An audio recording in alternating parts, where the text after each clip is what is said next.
Halo guys, welcome back to my YouTube channel bersama aku Tita di Titi Room.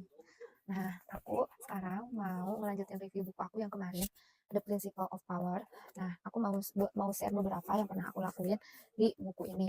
Nah, contohnya itu ada di page 10, hindari orang-orang yang menghambat kesuksesanmu. Nah, ini tuh bener banget ya. Jadi aku pernah juga di posisi di mana aku memiliki circle yang kurang baik. Nah, jadi kalau misalkan kita berada di circle yang kurang baik, itu ternyata orang itu melihatnya tuh kita tuh sama dengan teman-teman kita yang memang circle-nya tuh kurang baik gitu, yang energinya tuh memang negatif gitu. Nah, berbeda dengan ketika kita keluar nih dari siklus itu, kita keluar dari circle itu. Nah, orang-orang tuh yang kita temuin dan yang Tuhan pertemukan itu orang-orang yang berbeda, orang-orang yang positif, orang-orang yang bisa menarik rezeki ya, orang-orang yang memang bisa membuat kita tuh menjadi diri kita sendiri. Nah, itu yang aku rasain. Dan di sini juga ada tahapan-tahapannya, bagaimana caranya kalian untuk bisa menghindari orang-orang yang bisa menghambat kesuksesan. Itu bisa terlihat sekali ya. Contohnya misalkan ada beberapa orang yang selalu meremehkan usaha kalian. Tapi itu ada dua karakter ya, ada yang mungkin mereka yang udah paham dengan hal tersebut makanya mereka menyepelekan, tapi ada juga yang memang mungkin mereka tidak suka dengan apa yang kamu lakukan. Jadi gak bisa dipukul rata, makanya di sini ada cara-caranya untuk mengenali penghambat kesuksesan ya, mengenali orang-orang dan cara mengidentifikasi orang-orang yang memiliki niat untuk menghambat kesuksesan kita. Nah, di sini itu pilih lingkungan yang mendukung. Ini salah satu step by stepnya ya. Jadi kita juga kalau misalkan punya mimpi yang besar, kita harus ada yang namanya resiko ya. Resikonya contohnya kita memiliki circle yang buruk, tapi kita tuh ngerasa kalau misalkan di circle tersebut kita ngerasa hidup gitu ya, ngerasa punya teman gitu kan. Tetapi di balik itu semua, circle kalian itu hanya bisa menghancurkan hidup kalian gitu. Contohnya misalkan circle tersebut ternyata tidak bisa mengembangkan kemampuan yang ada di dalam diri kalian.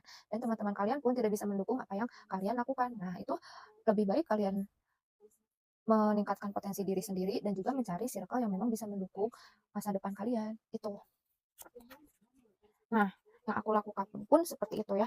Jadi aku juga pernah berada di circle yang kurang mendukung dan di circle tersebut itu bukan yang nge-support atau mungkin juga ngasih hal-hal yang baik gitu, tetapi mereka itu hanya egois memikirkan diri sendiri dan mereka juga hanya beradu pencapaian dengan aku yang belum bisa mungkin pencapaiannya se-wow mereka gitu. Nah, itu tuh kan jadinya toksik ke kitanya.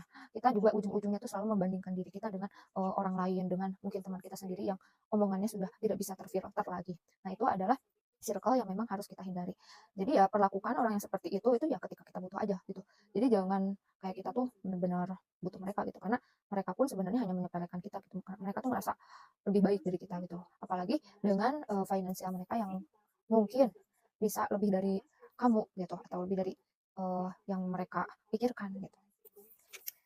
Jadi solusinya adalah fokus terhadap diri sendiri, mencari circle dan lingkungan yang bisa mendukung mimpi dan juga apa namanya tuh, potensi yang ada di dalam diri kalian. Nah, jalin hubungan dengan orang yang positif. Nah, ini tuh benar-benar berpengaruh sekali ya. Jadi, ketika kita berhubungan dengan orang yang positif, segala hal yang mungkin dalam pikiran kita negatif itu, teman kita yang memiliki pikiran positif itu mereka santai loh. Kita yang memiliki pikiran overthinking ya, kita memiliki teman yang positif itu benar-benar bermanfaat sekali karena mereka itu bisa lebih santai terhadap sesuatu hal yang menurut kita tuh kayak aduh di ujung tanduk gitu, kayak misalkan ada masalah-masalah yang menurut kita tuh benar-benar trouble banget gitu, benar-benar kayak berat banget, tetapi kalau di mereka itu kayak hal yang biasa aja gitu, ngapain harus diambil pusing gitu. Jadi mereka tuh pikirannya tuh benar-benar positif, dan hal positif itu juga yang bakal ngebalikin kehidupan kita ke depannya menjadi positif, menjadi lebih baik lagi, dan masalah-masalah tersebut menjadi hilang.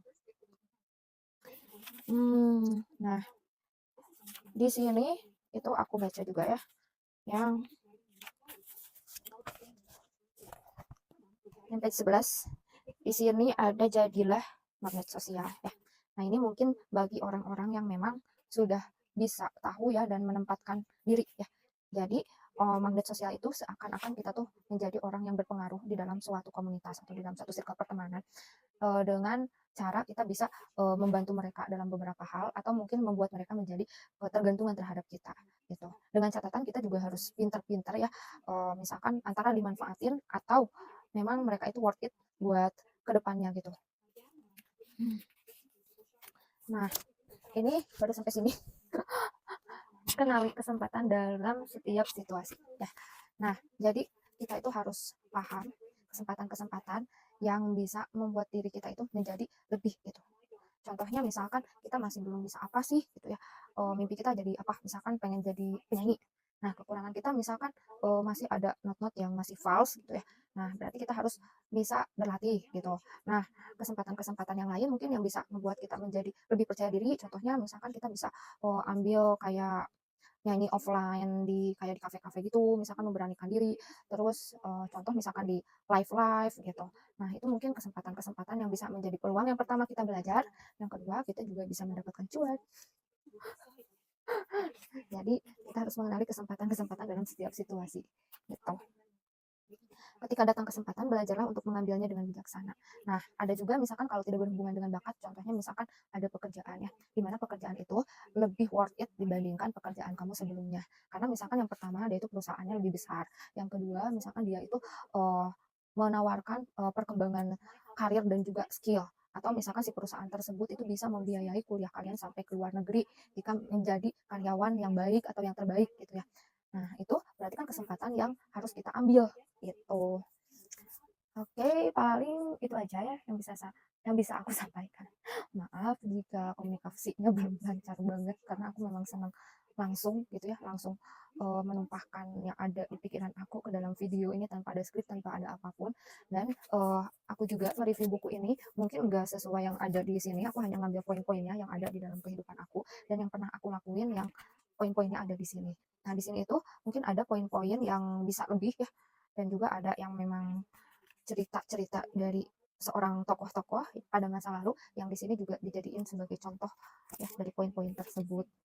Oke guys, nah sekarang aku mau tunjukin dulu beberapa buku setelah The Principle of Power. Nanti kalau udah beres aku bakal review buku apa aja. Oke, aku ambil dulu aja. Nah ini dia buku yang bakalan aku bahas setelah aku membereskan review dari buku The Principle of Power. Nah, ini tuh ada bukunya Insecurity dari Alfi Sahrin dan ada bukunya I Want to Die But I Want to Eat Tteokbokki dari Baek Seo-hee. Nah, ini aku penasaran banget karena dia tuh penulis Korea gitu, Baek Seo-hee ini, dan si bukunya ini tuh best seller.